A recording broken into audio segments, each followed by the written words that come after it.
ये है हेलो दुनिया ओनली ऑन रेडियो आसमां। इसके सिवा जाना कहाँ। Business update.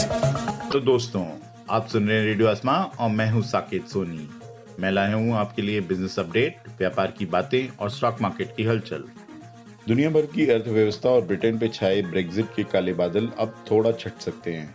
ऐसा उम्मीद जगाई जा रही है कि यूरोपियन यूनियन और ब्रिटेन में अब समझौता थोड़ा और देर बाद होगा और उम्मीद लगाई जा रही है कि दिसंबर 31 एक डेडलाइन नहीं होगी। शायद इसके बाद भी और कुछ डेडलाइन मिल सकती है।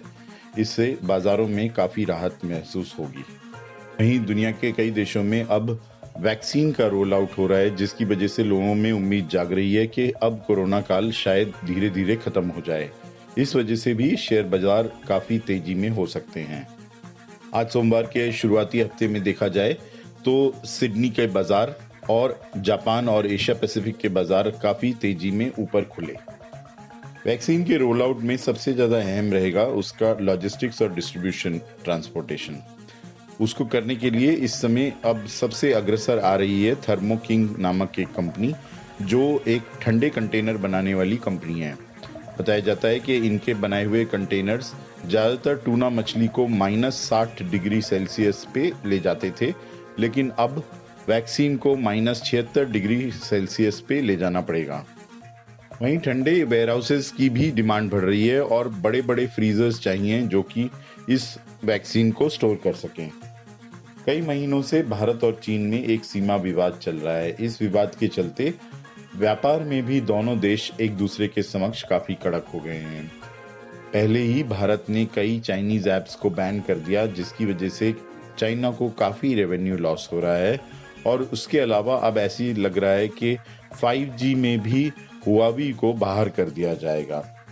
इसके अलावा कई ऐसे FDI करे हुए हैं चाइनीज कंपनी ने, जैसे कि Xiaomi का $500 मिलियन इन्वेस्टमेंट जो कि तमिलनाडु में है, और एंट ग्रुप जो कि अलीबाबा की कंपनी है, उसका पेटीएम के अंदर एक बड़ी हिस्सेदारी।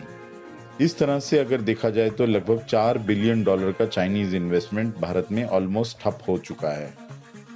भारत की international financial services centre authority ने अब एक गाइडलाइन में ये साफ कर दिया है कि भारत के पहले बुलियन एक्सचेंज के लिए क्या क्या रेगुलेशंस लाए जाएंगे।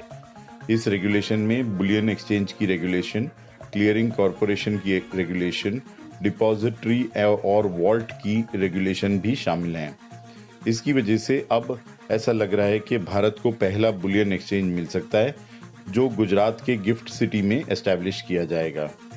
वहीं भारत के दूसरे एक्सचेंज जिसमें कि शामिल हैं Bombay stock exchange, national stock exchange और मल्टी कमोडिटी स्टॉक एक्सचेंज, ये सब भी अब इसके लिए तैयार हैं कि वो गिफ्ट सिटी के बुलियन एक्सचेंज को एक कंपटीशन दे सकें, क्योंकि वो भी अब इस रेगुलेशंस के तहत अपनी बुलियन ट्रेडिंग को चालू कर सकते हैं। उम्मीद जगा रहे हैं कि ये बुलियन ट्रेडिंग अब अगले 6 महीने के अंदर अंदर भारत में चालू हो जाएगी।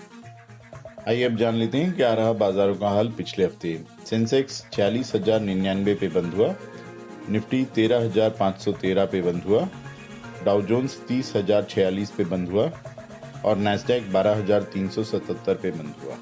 वहीं भारत के सराफा बाजार में सोना 213 रुपये बढ़ा और 49,290 पे बंद हुआ और चांदी 70 रुपये बढ़ी और 63,600 पे बंद हुई।